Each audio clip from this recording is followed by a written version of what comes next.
क्रांति bulletin news और मैं हूं आपके साथ आरती सिंह आजाद और रुक करते हैं खास खबरों की ओर।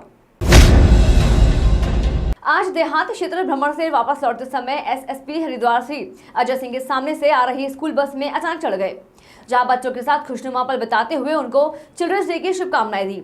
अचानक एसएसपी को अपने बीच पाकर आश्चर्यचकित हुए बच्चों को महोदय द्वारा चॉकलेट वितरित की गई एवं हल्के फुल्के अंदाज में कुछ सवाल भी पूछे गए तथा सही जवाब देने वाले छात्रों को दो चॉकलेट वितरित कर उनका उत्साहवर्धन किया गया।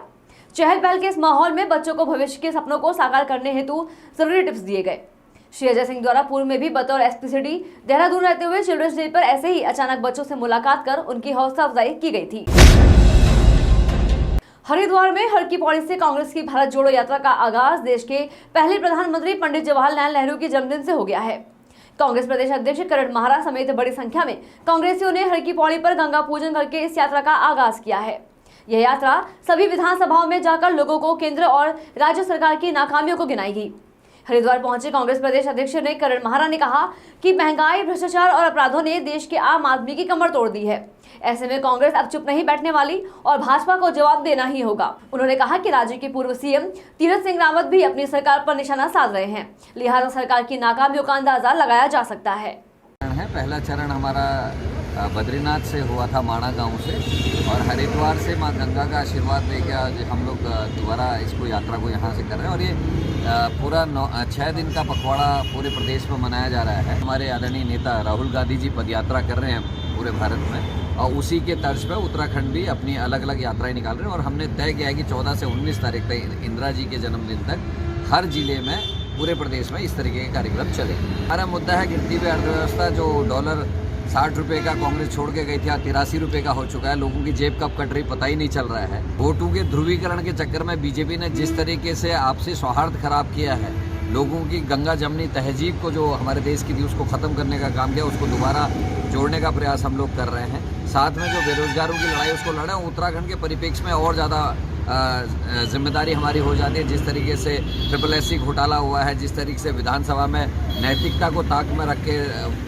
नेताओं ने अपने परिजनों की नौकरी लगाई है, जिस तरीके से अग्निपथ योजना के आने वाले दुष्परिणाम हमारे सामने, जिला पंचायत में जिस तरीके से घोटाला हुआ है, हमारे कोऑपरेटिव में जिस तरीके से भर्तियां घोटाले हुए हैं, ये सारी हमारे लिए चिंता के विषय है। योग्य उम्मीदवार घरों में बैठे हैं, हमारे बेटे और बेटियां घर में हैं, पढ़ी लिखी घर में बैठे हैं, लेकिन नेताओं के चमचे या नेताओं के नज़दीकी लोग जिनमें योग्यता कम है, बिना इंटरव्यू के, बिना किसी तरीके से वो नौकरी में जा रहे हैं। चिंता का विषय है। जिसकी सरकार के पूर्व मुख्यमंत्री उस सरकार पर आरोप लगाते हो कि भ्रष्टाचार बढ़ गया है, घूस बढ़ गई हो, जिसके सरकार में SSC जैसा इतना बड़ा घोटाला हो गया, जिस प्रदेश में प्रदेश बनने के 22 साल के अंदर हाकम सिंह पैदा हो गए, जिस प्रदेश में माननीय मुख्यमंत्री उत्तराखंड के ड्रग्स फ्री देवभूमि मिशन 2025 अभियान के अंतर्गत उनके मिशन को साकार करने हेतु वरिष्ठ पुलिस अधीक्षक हरिद्वार द्वारा उक्त अभियान के और अधिक प्रभावशाली बनाए जाने हेतु नशा बेचने वाले एवं उनके संरक्षकों के विरुद्ध कार्यवाही हेतु कड़े शब्दों में जनपद के सभी थानाध्यक्षों को सचेत रहते हुए विभिन्न टीमों का गठन कर कार्यवाही करने को कहा गया था। जारी निर्देशों के क्रम में निरोधात्मक कार्यवाही के अंतर्गत थाना बुग्गावाला क्षेत्र में मुखबिर तंत्र को सक्रिय करते हुए शराब की अवैध तस्करी के विरुद्ध थाना स्तर पर अलग अलग जगहों पर छापेमारी की कार्यवाही करते हुए 13 नवंबर को पुलिस टीम द्वारा मुजाहिदपुर सतीवाला पुल के पास गन्ने के खेत में अभियुक्त ऋषिपाल पुत्र हरिद्वारी निवासी मुजाहिदपुर सतीवाला थाना बुग्गावाला उम्र 50 वर्ष को 50 लीटर कच्ची शराब मय भट्टी उपकरण के साथ गिरफ्तार करने में सफलता प्राप्त हुई है और साथ ही मौके पर 500 लीटर बरामद लाहन को नष्ट किया गया। मुख्यमंत्री श्री पुष्कर सिंह धामी ने सोमवार को 20 करोड़ 44 लाख 16 हजार की लागत से विकासखंड अगस्त मुनि की कोठगी में बनने वाले नर्सिंग कॉलेज का भूमि पूजन एवं शिलान्यास किया। इस दौरान कार्यक्रम में पहुंचे छात्र छात्राओं को मुख्यमंत्री ने बाल दिवस की शुभकामनाएं दी। उन्होंने कहा कि हमारे नौनिहाल जीवन में जिस भी क्षेत्र में अपना करियर बनाना चाहते हैं, उस दिशा में पूरे मनोयोग से काम करें। परिश्रम करने वालों को सफलता अवश्य मिलती है। मुख्यमंत्री ने क्षेत्रीय जनता को संबोधित करते हुए कहा कि क्षेत्र में नर्सिंग कॉलेज के बनने से क्षेत्र के बच्चों को नर्सिंग की पढ़ाई में लाभ मिलेगा एवं उन्हें अन्यत्र नहीं जाना पड़ेगा। मुख्यमंत्री ने कहा कि प्रधानमंत्री श्री नरेंद्र मोदी जी के मार्गदर्शन में प्रदेश तेजी से विकास के पथ पर अग्रसर है। प्रधानमंत्री श्री नरेंद्र मोदी जी के नेतृत्व में श्री केदारनाथ धाम का पुनर्निर्माण कार्य तेजी से चल रहा है।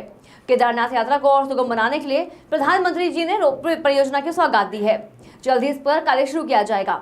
मुख्यमंत्री ने कहा कि युवाओं को रोजगार एवं स्वरोजगार से जोड़ने के लिए सरकार संकल्पबद्ध है। लोक सेवा आयोग के माध्यम से भर्ती प्रक्रियाओं में तेजी लाई जा रही है। 7,000 पदों पर जल्द ही लोक सेवा आयोग द्वारा भर्ती प्रक्रिया संपन्न कराई जाएगी। उन्होंने कहा कि 2025 में जब उत्तराखंड राज्य स्थापना की रजत जयंती मनाएगा, तब तक उत्तराखंड हर क्षेत्र में अग्रणी राज्यों की श्रेणी में हो, इस दिशा में प्रयास किए जा रहे हैं। सरकार द्वारा संचालित विभिन्न योजनाओं के माध्यम से 1 लाख से अधिक महिलाओं को लखपति दीदी बनाने का लक्ष्य रखा गया है।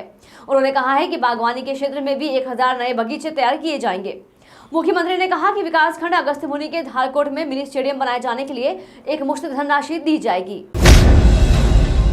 लक्ष्मण झूला थाना क्षेत्र अंतर्गत नीलकंठ बैराज बाईपास मार्ग पर पंजाब नंबर की एक संदिग्ध अनलॉक कार मिलने से पुलिस में हड़कंप मच गया। मौके पर पहुंची पुलिस ने कार के बाहर पासपोर्ट, बेल्ट और अन्य सामान बिखरा हुआ देखा। यह नजारा देख पुलिस को अनहोनी की आशंका सताने लगी। कार के रजिस्ट्रेशन में दर्ज मोबाइल नंबर के आधार पर पुलिस ने कार मालिक से संपर्क किया, जिसके बाद कार मालिक विक्रम सिंह ने जो जानकारी पुलिस को दी, उसने पुलिस की चिंता को और ज्यादा बढ़ा दिया।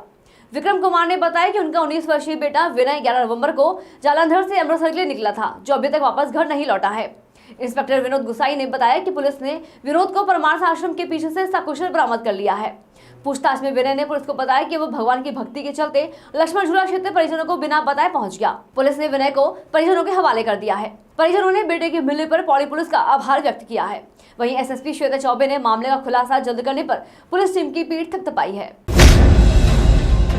फिलहाल तो इतना ही। खबरों में लगातार बने रहने के लिए देखते रहें क्रांति बुलेटिन न्यूज। नमस्कार।